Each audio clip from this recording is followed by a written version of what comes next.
Jeffrey, umuwi ka na pala. Hindi ka mala nagpaalam sa akin. Mag-isa tuloy ako umuwi sa plane pabalik dito sa atin. Nasaan ba si Pepay? I don't know. Sabi ni Mami lumayas daw siya kahapon eh. Para hanapin yung Mami niyang fugitive. Imposibleng umalis dito si Pepay. Alam niyang dito siya babalikan ng nanay niya eh. Ang sabihin niyo, tinatago niyo siya. Excuse me? Alalay ka lang, di ba? Hindi mahalaga ang opinion mo. Inoy, gusto ko makasiguro na totoo sinasabi mo.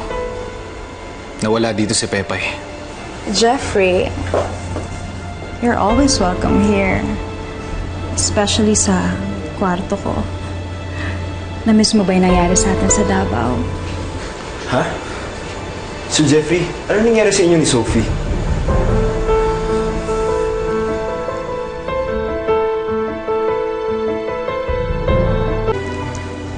Apple din tong bodyguard mo, Jeffrey, ano?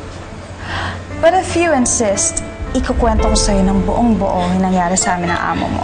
Tumigil ka, Sophie. Inoy, umuwi ka na. Magpasama kay Mandado. Hanapin niyo na si Pepay. Sir Jeffrey, nandito si Pepay. Sundin mo inuutos ko, Inoy.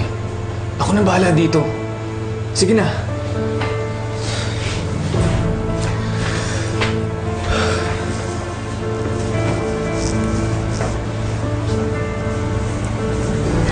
Finally, nasolo din kita.